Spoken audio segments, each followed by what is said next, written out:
Hello friends and welcome back to your channel House to Home. இன்னைக்கு நம்ம chapati noodles எப்படி பண்ணுறதுன்னு தான் பார்க்க போகிறோம். ரொம்பவே ஈஸியான ரெசிபி தான். ஸோ நான் இதுக்கு வந்து ஒரு 5 to 6 லெஃப்ட் ஓவர் சப்பாத்தி தான் யூஸ் பண்ண போகிறேன். சப்பாத்தி எல்லாத்தையும் நம்ம இப்போ ரோல் பண்ணி நூடுல்ஸ் மாதிரி கொஞ்சம் தின்னாக நீளமாக கட் பண்ணிக்கலாம். கண்டிப்பாக இந்த ரெசிபி ஒரு நல்ல டிஃபன் பாக்ஸ் ரெசிபியாக இருக்கும். இல்லை நீங்கள் கிட்ஸுக்கு ஈவினிங் ஸ்நாக்ஸாவோ டிஃபனாவோ கொடுக்கலாம். கண்டிப்பாக என்ஜாய் பண்ணி சாப்பிடுவாங்க. இப்படி ரோல் பண்ணி கட் பண்ணுறப்ப நூடுல்ஸ் மாதிரியே நீளமாக அழகாக வரும். பார்க்கவும் ப்ரெசன்டபுளாக இருக்கும். இந்த அளவுக்கு உங்களுக்கு பொறுமை இல்லைன்னா சும்மாவே பிச்சு போட்டுக்கலாம். இப்போ கம்ப்ளீட்டாக நல்லா ரோல் பண்ணி நான் தின்னாக கட் பண்ணுறேன்.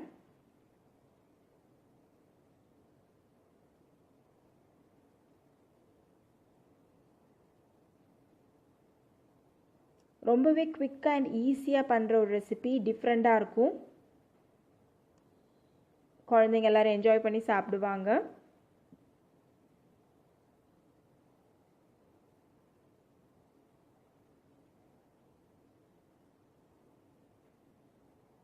ஸோ இப்போ ஆல்மோஸ்ட் எல்லா சப்பாத்தியும் கட் பண்ணியாச்சு.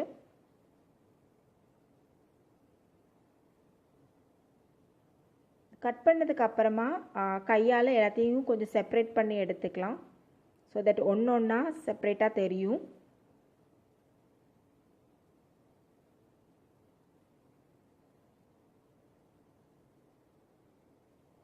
ஸோ இந்த மாதிரி செப்பரேட் பண்ணி எடுத்துக்கோங்க. எடுத்துட்டு இந்த சப்பாத்தீஸை தனியாக வச்சுக்கலாம். இப்போ ஒரு பேனில் கொஞ்சமாக நான் எண்ணெய் சேர்த்துக்கிறேன். எண்ணெய் சூடானதுக்கு அப்புறமா ஒரு 4லேருந்து 5 நல்லா ஃபைனாக சாப் பண்ண பூண்டு சேர்த்துக்க போகிறேன். சேர்த்து பூண்டு ரொம்ப கிறிஸ்பி அண்ட் ப்ரௌன் ஆக வேண்டாம், ஓரளவுக்கு வதங்கினா போதும். அதோட ஃப்ளேவர் கம்ப்ளீட்டாக எண்ணெயில் இறங்குற வரைக்கும் வதக்கிக்கோங்க. இப்போது நல்லா ஃபைனாக ஸ்லைஸ் பண்ண ஆனியன் சேர்த்துக்கிறேன்.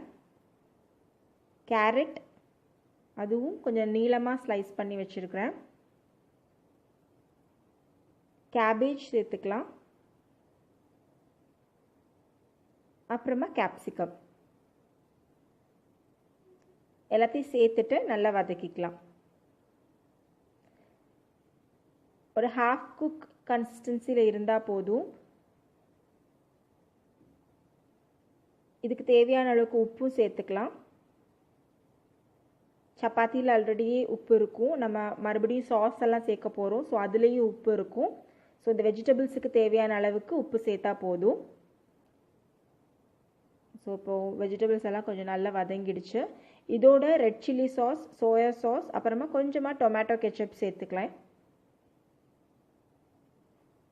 உங்களுக்கு கொஞ்சம் புளிப்பு டேஸ்ட் வேணும்னு நினச்சிங்கன்னா கொஞ்சமாக வினிகரோ இல்லாட்டி கொஞ்சம் லெமன் ஜூஸோ சேர்த்துக்கோங்க.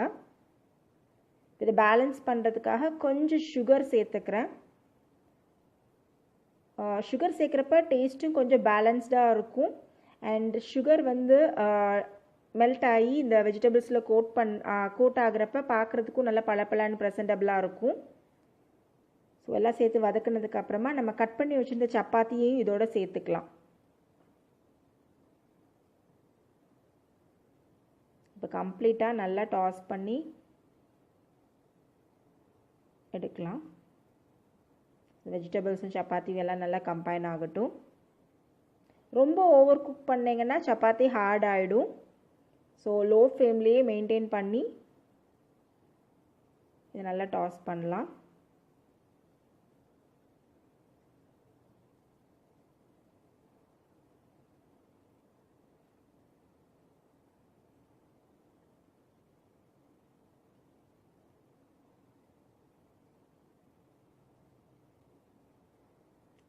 நான் காரத்துக்காக தனியாக பச்சை மிளகாவோ மிளகா பொடியோ எதுவும் சேர்க்கலை. ரெட் சில்லி சாஸ் சேர்த்ததுனால அதை அப்படி விட்டுட்டேன்.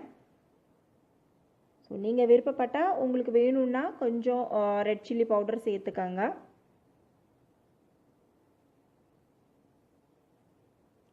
ஸோ இப்போ ஃபைனலாக இதோட வந்து பெப்பர் பவுடர் தூவிக்கலாம்.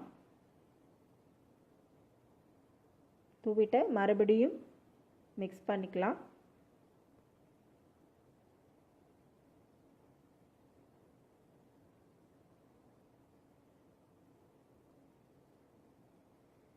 மிக்ஸ் பண்ணதுக்கப்புறமா எங்கள் வீட்டிலேருந்து பறிச்சிட்டு வந்த ஸ்ப்ரிங் ஆனியன்ஸ், என்னோடய ப்ரீவியஸ் எபிசோட் நீங்கள் பார்த்துருந்தீங்கன்னா உங்களுக்கு தெரிஞ்சிருக்கும். என்னோடய டெரஸ் கார்டன் டூரில் என்னோடய ஸ்ப்ரிங் ஆனியன்ஸ் நான் உங்ககிட்ட காட்டியிருந்தேன். ஸோ ஃப்ரெஷ்ஷாக பறிச்சிட்டு வந்து நல்லா சாப் பண்ணி வச்சுருக்கேன். அதையும் இதோட இப்போ சேர்த்துக்க போகிறேன்.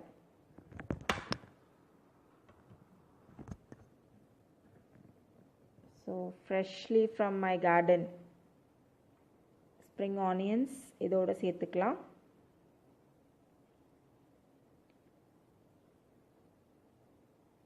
சேர்த்துட்டு நல்லா ஒன்று சேர வதக்கி இதை ஹாட்டாக சர்வ் பண்ணலாம்.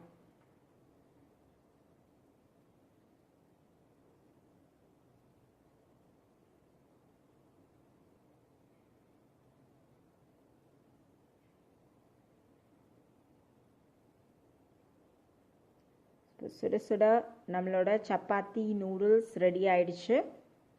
தேவைப்பட்டால் கார்னிஷ் பண்ணுறதுக்கு இன்னும் கொஞ்சம் ஸ்ப்ரிங் ஆனியன்ஸ் மேலே தூவிக்கலாம். இப்போ நான் என்ஜாய் பண்ண போகிறேன். கண்டிப்பாக இந்த ரெசிபியை நீங்களும் ட்ரை பண்ணி பாருங்கள். ட்ரை பண்ணிவிட்டு உங்களோட ரிவ்யூஸ், கமெண்ட்ஸ் எதுவாக இருந்தாலும் என் கூட ஷேர் பண்ணுங்கள். வழக்கம் போல் ஹவுஸ் டு ஹோமை தொடர்ந்து சப்போர்ட் பண்ணுங்கள். மறக்காமல் நம்ம சேனலை சப்ஸ்கிரைப் பண்ணுங்கள். தேங்க்ஸ் ஃபார் வாட்சிங் ஹவுஸ் டு ஹோம்.